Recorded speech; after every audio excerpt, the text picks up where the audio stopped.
Leadership presentation of conflict, delegations, and health environment by Anaclet Bampema.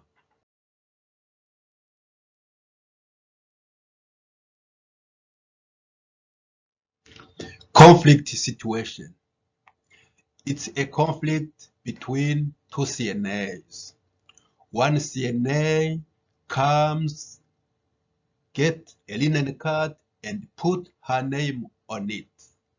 The second CNA comes, took the first CNA's card and filled it up with linen. The first CNA comes back and find her linen card is already gone and found who took it. The conflict between the two CNAs erupted.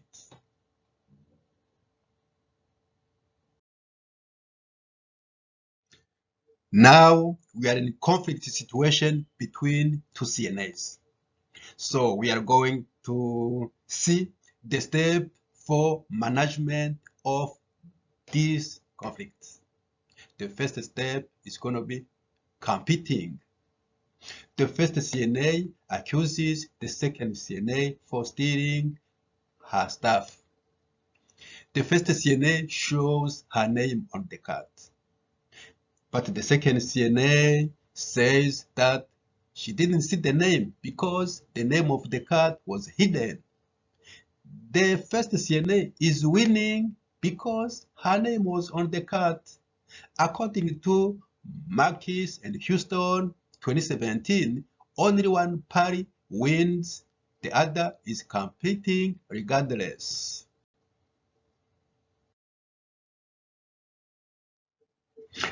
The second step of conflict management is avoidance. In this situation, nobody is bringing a solution to the problems. Breaking out of the avoidance conflict management style can be challenging by more 2020. This conflict is not going anywhere. The third step of conflict management is smoothing. The nurse comes and stands between the two CNAs so that she can de-escalate the situation. The nurse asks to both CNAs what happened. She wants to know exactly the situation. The nurse gives enough time to everybody so that they can say what's going on, what happened. What the nurse is trying to do is to smooth the situation so that everybody can do what? Can calm down. Next steps for conflict management, we're going to see two steps together, which are collaboration and compromising. So after the intervention of the nurse, the two CNAs accept to calm down. They accept to talk to each other without anger. Collaboration begins to solve the issue. In compromising, each party gives up something it wants by Marquis and Houston 2017. The second CNA accepts to give back the cards. The first CNA accepts to help. The second CNA to find another card and help them also to get linen to fill out the card. Depending on the conflict, a resolution may be found through collaboration if both parties are willing to cooperate. The next step of this presentation is delegation. Situational. A patient just fell in his room. After assessment, the nurse finds out that there is no injury. The patient was okay. But medical doctor, of course, is contacted and notified. The medical doctor ordered neurologic check. The nurse delegates the CNA to take vitals every 15 minutes, 4 times. After that, it's going to be every hour, 4 times. After that, it's going to be every 4 hours, 4 times. After that, it's going to be every 8 hours. We are still on the second part of this presentation, which is delegation.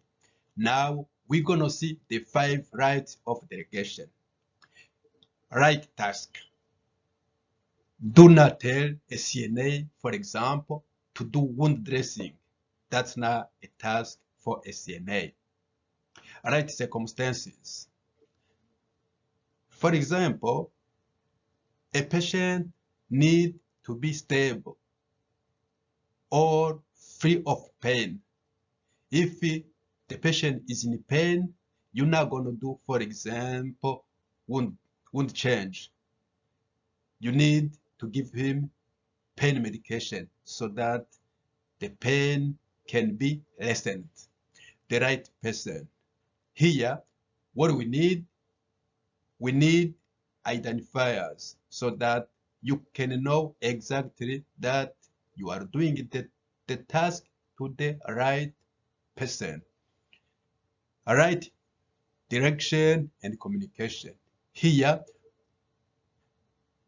we need clear clarification of the task so that the delegate can know exactly what is going to be done. After, it's a right supervision.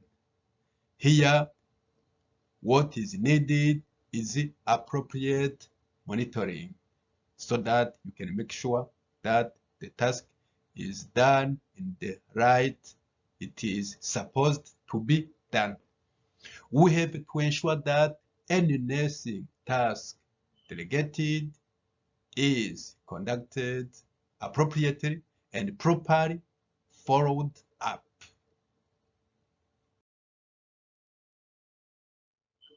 We are still on delegation.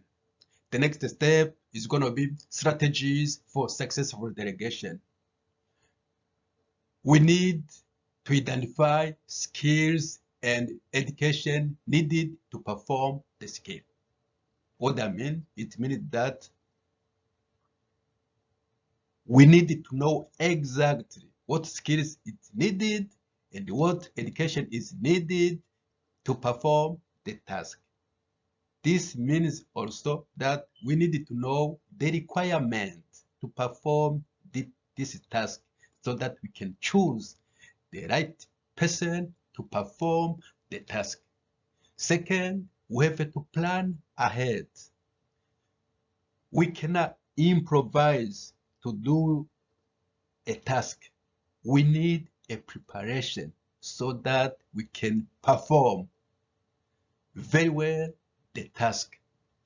After that, we need to select and empower capable person. What that means? This means that we have to choose the person with the right skill, with the right education to perform the task. After that, we need communication to communicate the goal clearly. What goals we need. After the task is performed, what we want, how do we want the task to be done. So we needed to clarify, we needed to make sure, we need to communicate clearly how we need the task to be done. And after, we have to empower somebody who's gonna be performing the task. What that means? It means that we have to give, for example, all equipment necessary to perform the task.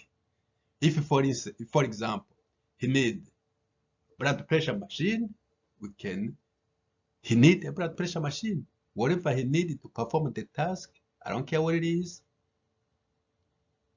we need he need a supply. He need or she need a supply.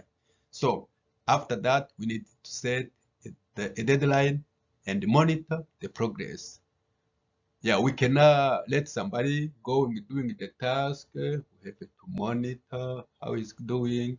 If it's we need it in 5 minutes, if we need it 10 minutes, whoever is performing the task need to know. That's why we say we need clear clarification and the deadline of the task. And after that, we need to evaluate the performance. This means that that's why we need the right person. After the task is done, we need to see how did he do the task? Did he do the task well? Did he do the task bad? That's what we needed to do. And after, we can even reward his accomplishment or her accomplishment. Why can't we say good job if he did good or if she did good? Now, one strategy that applied in my scenario. So most of them apply on my scenario, but I chose only one, my favorite, which is evaluate performance. After the task is done, I have to evaluate the task, how the task was done. It was a good job or what? If it's a good job, I tell the performer, good job. And after, I have to see if the task has a positive impact. I have to check all of that. I have to check also the outcome, if the goal was achieved. Because, for example, if the goal is achieved, if it's a positive outcome, yeah, you know the satisfaction of the patient is our satisfaction. And after also, I have to talk to the performer of the task if there is anything I could have done to improve the quality of the task. We are still on delegation. Now we're going to see delegation errors. We're going to see three types of delegation errors. The first one is under delegation. The second is over delegation. The third is improper delegation. So let's go to the first one, under delegation. This means that the performer didn't get enough resource to perform the task. It means that maybe the performer didn't get enough equipment, or the performer didn't get enough instruction to perform the task. Maybe the nurse was very busy and didn't get enough instruction to the CNA, how the CNA go perform the task. Also, no supervision. Maybe the nurse was very busy, didn't have the time to supervise the task that was delegated. So that's for under delegation. Over delegation. This means that there is burdening of subordinate. You gave somebody, for example, a lot of tasks that he cannot perform. This means workload constraint to the staff. It's almost the same. It means that you give to the performer a lot of work that cannot be performed, for example, in a specific time. For example, you give a task that needs to be performed in 5 minutes or in 10 minutes, but the performer cannot be able to perform the the task in 5 minutes or in 10 minutes because it's too much for him or her. So also in over delegation, there is manager who has poor management of time. Yeah, that's the same. If you have a poor management of the time, it means that you're not going to have a time to manage, to check how the task is being done. The third one is improper delegation. This means that you didn't get enough instruction to somebody who's going to be performing the task. Also, the performer doesn't have enough skills to perform the task, which means that you chose the wrong person to perform the task.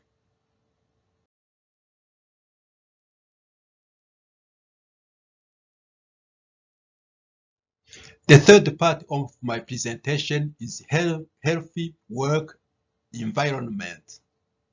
In healthy work environment, workers and manager collaborate continuously. There is good communication between workers. And in healthy work environment,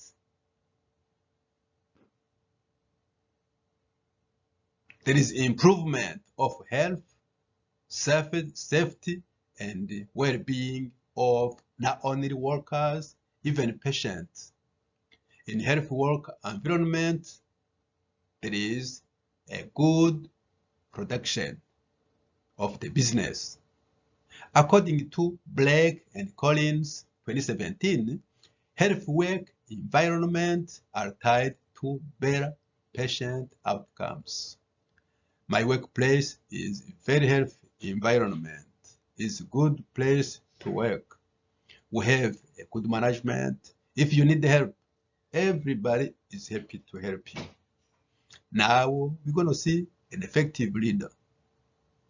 An effective leader promotes a successful patient care delivery system. An effective leader creates organizations based on learning and knowledge. These are references.